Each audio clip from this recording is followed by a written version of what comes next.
Pero bueno, ya entrando en materia, diríamos lo siguiente. Quizá perdemos de vista que México es un país que está muy integrado a procesos importantes en materia de comercialización y distribución de productos. Parece ser que nadie se da cuenta que Walmart, el principal empleador de este país, con más de 30,000 empleados, y que el Dragon Mart, que viene en breve hacia nuestro país, que implicará la llegada de cientos y cientos de miles de contenedores, no van a permitir dos cosas. La primera, estar sujetos a un régimen laboral que no es compatible con sus demás consorcios internacionales, y dos, sobre todo, que no van a permitir que los sindicatos mexicanos sean los que agrupen y agremien a sus trabajadores. Perdemos de vista, repito, que grandes industrias, grandes empresas en el exterior, como son las del transporte, como son las de la minería, como son las de estibadores de puertos y de aeropuertos, ya se consolidaron en el extranjero. Los sindicatos de estos ramos que estoy mencionando ya son de los Estados Unidos y Canadá. Lo que ahora falta y lo que quieren las grandes centrales obreras del exterior es que no les estorben los sindicatos mexicanos. Por eso esta creación fantasiosa de Cordero y sus seguidores, diría yo secuaces, de satanizar a los sindicatos mexicanos. Lo que estas personas quieren es estandarizar los contratos, porque para ellos sería inaceptable e imposible que en México hubiera mejores condiciones laborales que en los Estados Unidos y en Canadá. Lo que quieren, el tema central, es estandarizar los contratos, particularmente en el tema de la flexibilidad laboral. Por eso decía yo la vez pasada que estuvimos por aquí, Nino, que sería muy lamentable que no se incluyera en la ley laboral del trabajo una prohibición para que no haya despidos y recontrataciones masivas. Entonces, decía yo, el proceso de empresa multinacional va corriendo de la mano de un proceso que se llama sindicato multinacional. Y esta reforma, que tiene, digo, es un esperpento desde varios puntos de vista, lo que tiene de fondo es esta creación, esta inserción del concepto de la reforma multinacional. Tiene muchas cosas buenas esta reforma, tiene muchas cosas malas, pero lo que no estamos discutiendo de fondo es que el propósito fundamental de Javier Lozano y secuaces era tocar de manera sensible y significativa la vida sindical en nuestro país. También nos acompaña el día de hoy el licenciado Tomás Natividad, presidente de la Comisión Laboral de Coparmex y el Consejo Coordinador Empresarial. Tomás, mucho gusto, bienvenido, buenos días. Gracias, Nino, buenos días. ¿Quieres que dé algún panorama? Pues yo creo que deberías de empezar así, de iniciar así, porque bueno, pues después de que nos dicen que ya se fue a la congeladora y que ya no pasó la reforma esta como iniciativa preferente, pues ya no sé ni qué es lo que tenemos que decir. Bueno, Nino, es una reforma que tenemos los últimos 18 años negociando por el sector privado con los sindicatos de este país y que ha sido verdaderamente muy difícil llegar a acuerdos porque afecta a derechos. Evidentemente el sistema que fijamos los mexicanos desde 1931 como marco legal y que se modificó en 70 sigue siendo el mismo y obviamente establece una dureza. Establecimos los mexicanos una legislación pionera en el mundo de derechos laborales y creó estructuras que nos han dado paz laboral. ¿Pionera o peonera? Pionera. Pues ¿sabes qué pasó también, Tomás? Pasó una cosa, cuando vinieron los partidos políticos en fechas recientes, ellos venían a hablar de lo que iba a generar empleos, de que iba a beneficiar al país, pero parece que no han hablado ya nadie de eso. No, parece claro, que se les olvidó. Claro, toda esta motivación fue, precisamente estaba haciendo una pequeña reseña histórica porque sí, eso fue lo que originó el que nos sentáramos a la mesa hace muchos años y los objetivos eran muy claros: quitarle a la ley la dureza para crear empleos formales, flexibilizar la inversión dando seguridad jurídica para que llegue más empleo formal al país y obviamente mejorar los ingresos de los trabajadores y mejorar las condiciones de trabajo. Esas fueron las bases y es la misma base la que hemos negociado, la que estuvo en la iniciativa del PAN de 2010, la de iniciativa del PRI de 2011. Que no pasó ninguna. Ninguna de ellas, sin embargo, el cuerpo de la reforma es el mismo. Sin embargo, como decía el licenciado Reyes Orona muy bien, esto que llegó al Congreso y que se desnaturalizó un poco, es las figuras que creaban empleo, se sobreregularon, se sobrecondicionaron y las hicieron poco eficaces. Sin embargo, es una buena reforma, no le gusta a nadie de los sectores que intervenimos, pero puede mejorarse, pero es un primer principio. Lamentablemente ahorita está, como tú decías, a punto de congelarse. Yo creo que podemos sacarla adelante si se quitan algunos tabús y algunos trabas que se le pusieron de último momento en esa maligna asociación que hizo el PAN y el PRD ahí en el Senado.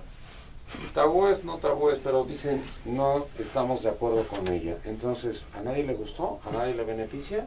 No era para que generara más empleos, no para que nos beneficiáramos los mexicanos. También nos acompaña el día de hoy el licenciado Francisco Lelo de la Rea, subdirector de Investigación Económica del Centro de Estudios Económicos del Sector Privado.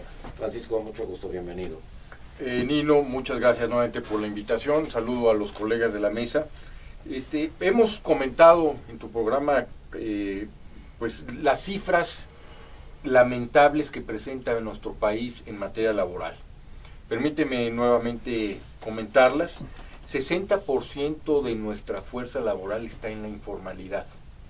México tiene una tasa de participación, es decir, la gente en edad de trabajar que trabaja, que realmente está en la fuerza productiva, de solamente 42%. Perú, un país que cualquiera diría pues es no comparable a México, tiene una tasa de participación arriba del 50%, Argentina una tasa de participación muy superior a México, China una tasa de participación 55%. Entonces, estas cifras nos revelan que hay un problema endémico en México en materia laboral. Vemos que la ley es de los 30, con pequeños cambios en los 70, pero esta ley responde a una estructura económica que prevalecía en los 30, grandes industrias. Hoy la economía está centrada y dando cada vez una transformación hacia el sector servicios, que es mucho más dinámico, que necesita mucho más movilidad. Entonces, en este sentido, considero que sí es lamentable que se pueda congelar la reforma. Yo creo que el capítulo económico, que reducía la incertidumbre de las empresas para la contratación y despido, y sobre todo también la flexibilidad, eran elementos lo suficientemente positivos para así dinamizar inversiones y generación de empleos.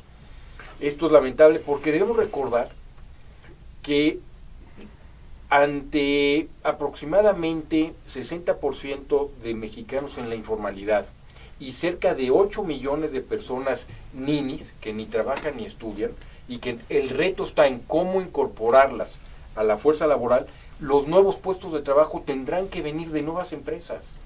No van a venir ciertamente de Walmart. Walmart va a seguir creciendo y va a contratar, pero el grueso, los millones de empleos que requiere México, tienen que venir de nuevas empresas que sean exitosas. Si podemos reformar el marco, acotando la incertidumbre que genera una ley muy onerosa, la actual, y la flexibilidad, creo que se puede dar pasos para generar estos empleos que requiere México. También nos acompaña el día de hoy el ingeniero Agustín Rodríguez, secretario general del STUNAM. Agustín, bienvenido, mucho gusto. Gracias, buenos días a los aquí presentes y gracias por la invitación. Yo, nadie podría oponerse a lo que aquí han expresado ustedes tres en esta mesa. Ustedes pertenecen a un sector dentro de los factores de la producción pues muy importante. Y eso es algo que nos parece debe combinarse y conjugarse con la fuerza de trabajo para que efectivamente sea una reforma laboral que le sirva a México. Nadie puede oponerse al bienestar de los trabajadores, el mejoramiento y creación de empleos, el de desarrollo de mejores condiciones de trabajo ¿quién puede oponerse a ello? Aquí el problema es cómo se hace. Y la forma en que se hizo de origen con una iniciativa de carácter preferente, sin un mecanismo de regulación que no existe, y es lo que tiene de todo ahí hecho bolas. Y eso lo manifestamos desde un principio hace ya varias semanas. Hoy yo creo que debiéramos de ver la parte positiva de los momentos que se viven. Y la parte positiva es que podemos tener la oportunidad de construir esos grandes acuerdos que se requieren para que la reforma laboral no sea festejada solamente por los empresarios y los panistas, sino la reforma laboral sea festejada por todos los trabajadores, familias, empresarios, todos los sectores. Eso es lo que tenemos que buscar, cómo hacer posible eso. Sí hay posibilidades de ello. Nos parece que en el caso de algunos partidos se engolosinaron con las cosas. ¿Quiénes? Pues principalmente el PAN se engolosina con sus acuerdos que ya había avanzado y quiso dar mayores pasos y rompe acuerdos. Porque ese es el fondo del problema. En el momento que se rompe un acuerdo que se generó en la Cámara de Diputados, en ese momento se crearon otras condiciones y esas son las que tenemos ahora. Y eso es algo que a nosotros pues nos parece, viéndolo con mucha objetividad, nos parece positivo para tratar de armar una buena propuesta que fortalezca a la fuerza del trabajo y al capital y que se revisen, porque la flexibilización laboral puede ser buena en función de quién es el que recibe el beneficio. Y ahora, como están las cosas, pues eso no augura buenos resultados para los trabajadores. Se metieron mucho a promover la democratización sindical y las transparencia y rendición de cuentas, situación que en ninguna de las iniciativas anteriores existió. Y se sataniza a las dirigencias como si fueran una cosa. Me parece que la Cámara de Diputados de origen que no escuchó a nadie. La de senadores pues, tuvimos que hacer cosas que luego no le gustan a la ciudadanía para que nos escuchen. Y ahorita hay esa oportunidad, ya enviamos cartas y solicitudes para decirles que aquí estamos todavía solicitándoles una reunión de trabajo o las que sean necesarias. Yo creo que ahí si el sector empresarial y las organizaciones sindicales, que no los partidos políticos, sino la fuerza de trabajo y el capital, que somos los que producimos y generamos la riqueza de este país, nos conjuntamos y desarrollamos un planteamiento no partidario, sí nacional, yo creo que pueden salir las cosas mejor. Peña tendrá su propia reforma laboral, dice Emilio Gamboa, a partir de diciembre. Claro. Gabriel Reyes Orona. Sí, porque mira, yo creo que lo que señala Francisco es muy importante.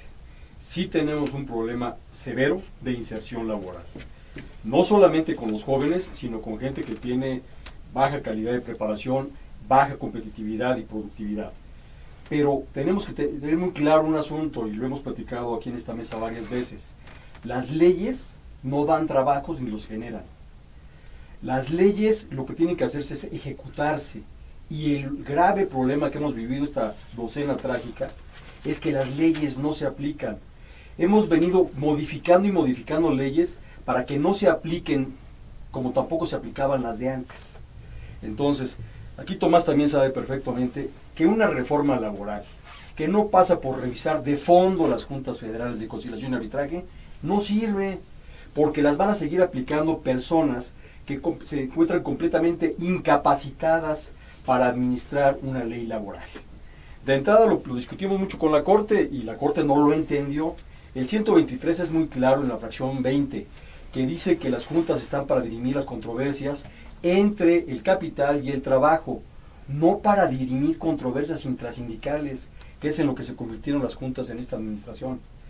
Ya no sé qué está peor, si los ninis que ni trabajan ni estudian, o estos políticos panistas que ni gobiernan ni dejan gobernar. La política es el arte de los resultados, y los políticos y los gobiernos que no son capaces de lograr acuerdos y materializarlos en leyes, como Felipe Calderón y su camarilla, no son políticos. Ya no digamos buenos, no son políticos.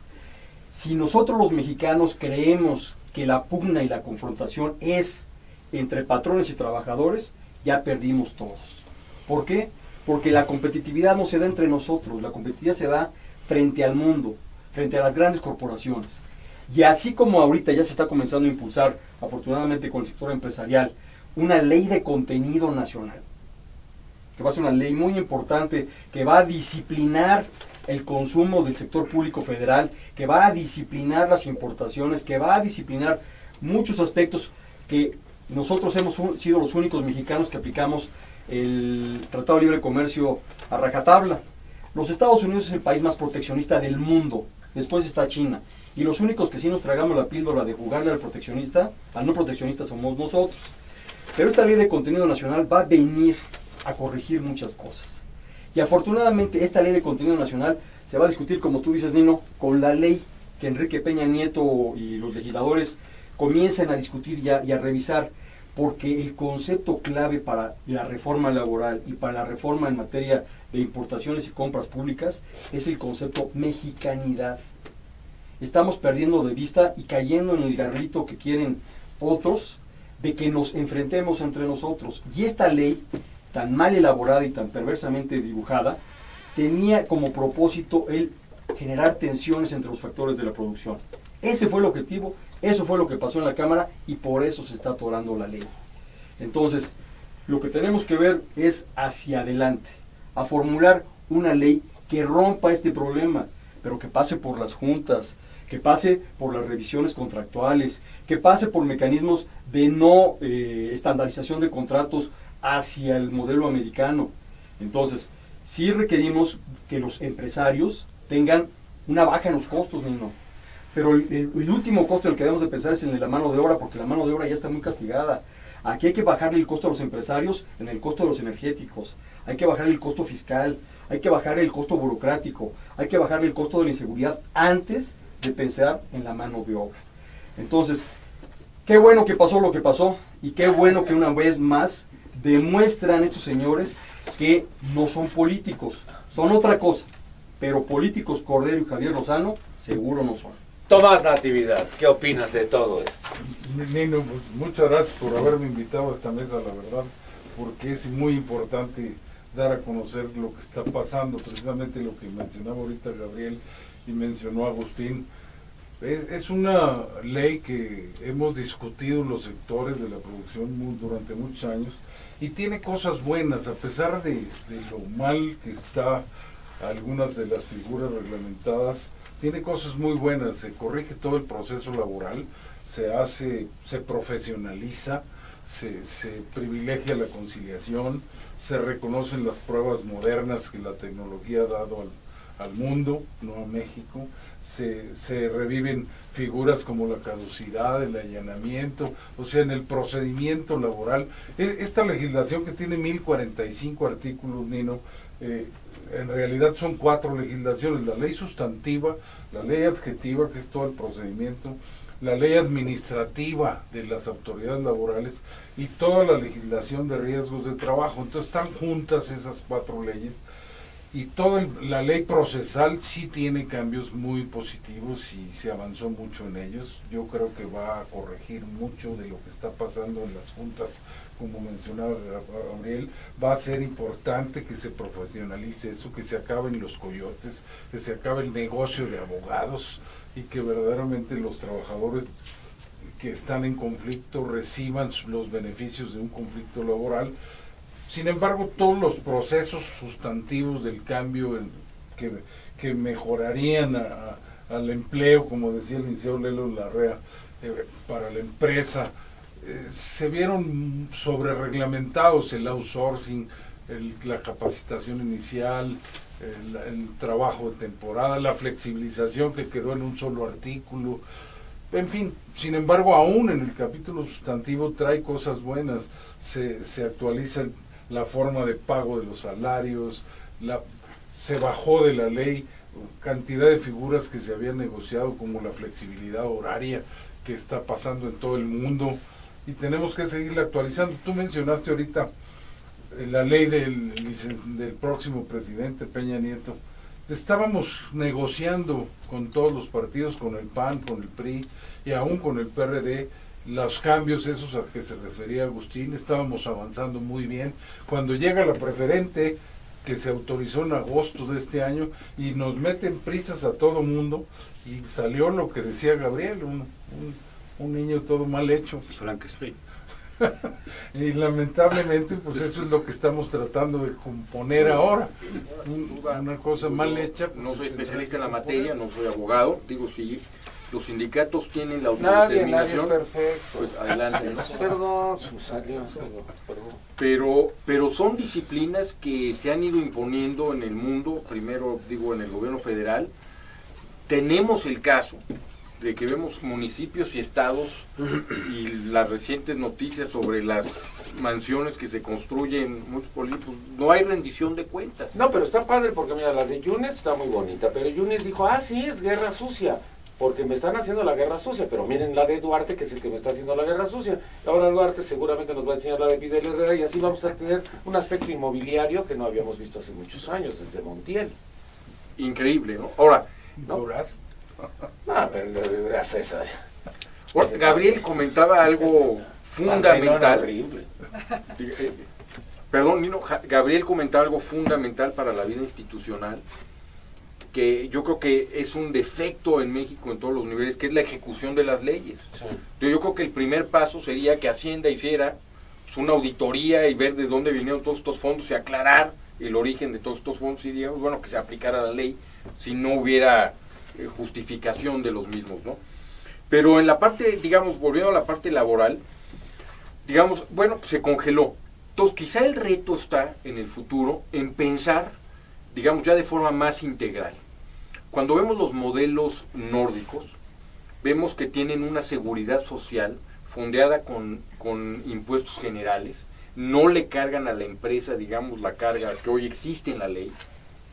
Entonces, no pasó, bueno, que el próximo presidente vea en una visión integral, él hablaba, el próximo presidente, de un seguro generalizado, seguro médico general, quizá de unas pensiones generales, en fin, si vamos a entrarle a ese modelo, quizá tenemos que pensar, hoy es muy bueno que no se haya aprobado, vamos a dar la flexibilidad y a fondear toda la seguridad social en beneficio de los trabajadores, todos los mexicanos, con recursos fiscales generales, ¿no? Y entonces sí se puede dar una flexibilización y movilidad al trabajo que hoy no tiene, ¿no? Agustín Rodríguez, No, pues yo celebro mucho escuchar estos comentarios que se dan, pues sobre todo porque provienen del sector empresarial, que pues aquí hemos expresado muchas cosas que son los únicos que festejan el planteamiento de la reforma laboral por su contenido y la forma en que está desarrollado, que no la vemos como generadora de empleos, como aquí se dijo en esta mesa, que esta reforma laboral iba a generar por un lado 400,000, por otro lado 800,000 y por otro lado 1,000,000 de empleos. Y qué bueno que se expresa lo que es real. La ley en sí misma no genera empleos. Los regula, fiscaliza, revisa, controla, ordena, pero generación de empleos no será. Y eso es importante resaltarlo. Segundo, también aquí se expresó algo que es de destacarse. Debe existir un elemento prohibitivo para que no haya despidos masivos y contrataciones masivas. Porque como está ahora, yo aquí mismo lo he expresado, cualquier empresa cierra su contratación y lo reactiva por trabajo temporal de 3 meses o 4 meses. No hay una fiscalización efectiva de quien tiene que hacerlo y los abusos van a estar a la orden del día. Y eso es lo que a nosotros nos preocupa. ¿Qué es el elemento que puede equilibrar esto precisamente para la fiscalización? Es la creación del seguro de desempleo, que tiene que ir a la par con todo este proceso. ¿Para qué? Pues para que exista un factor que obligue a quien tiene que fiscalizar, a quien tiene que vigilar, a ver por qué despidieron, a ver por qué hicieron esto otro, por qué no lo hicieron, ¿por qué? Porque va a impactar al seguro de desempleo. Y entonces ahí tiene que darse cuentas, rendirse cuentas de todos los sectores para que eso no suceda. Esto, creo que este paréntesis que se da puede ser útil para ello. Por otro lado, lo que sí genera empleo se llama desarrollo económico, el programa de desarrollo económico del país. Ese programa es importante hacer una evaluación, porque como hasta ahora se ha dado, la dependencia del comercio exterior es pues entre el 68 y 70%. El mercado interno anda en el 30 a 32%. Está muy limitado su desarrollo. La generación de empleos allí debe estar. Yo decía en algunos ejercicios que hacíamos, si ustedes ahorita revisan, para no dar nombres de ninguna empresa, pero algunas de las que están instaladas, muchas que hay, empresas transnacionales, de esas que venden hamburguesas, por ejemplo. McDonald's. Si ustedes van... Burger King. Van y preguntan qué tipo de insumos tienen. No son insumos mexicanos, nacionales. La sal, el pan, la papa, hasta la sal. Toda la sal viene del exterior. Aquí lo único que utilizan es el cascarón, la luz, la energía eléctrica, el trabajador contratado temporalmente, y a dónde queda la riqueza que se genera. No hay un control mínimo de que, bueno, gana 10 pesos, invierte 5 y si quieres saca los otros 5, pero no hay ese mecanismo. Y bueno, si revisamos y nos vamos más allá todavía, pues aquí en México, claro que sí hay producción, claro que sí hay generación de riqueza. Tenemos al millonario número 1 mundial, que se genera con las condiciones de la actual ley. Ha sabido hacerlo. Bueno, junto con él hay otros 10 millonarios más. ¿Por qué no vemos cuáles son sus mecanismos de desarrollo para la producción y creación de riqueza? Y ahí es en donde tenemos que hacer paralelamente el análisis del mercado interno, cómo se tiene que fortalecer, porque todos, y aquí usted lo decía muy bien, el Estados Unidos es protector, o sea, todo el campo tiene un subsidio enorme. Aquí le ponemos 3 pesos y allá le ponen $30,000, o sea, eso es una cuestión que se ve y que protege el mercado. Hay sobreproducción de jitomates, se cierra por cualquier cosa la frontera y nos dejan toda nuestra mercancía que se pudre, se tira. Y aquí nosotros no podemos hacer eso, aquí es al revés. Aquí nosotros tiramos nuestros productos para que entren los de fuera, productos mal hechos, y nuestro mercado interno no se desarrolla. Allí es donde tenemos que poner énfasis de manera paralela. Modelo de desarrollo económico y reforma laboral que permita crear efectivamente un equilibrio entre la fuerza de trabajo y el capital.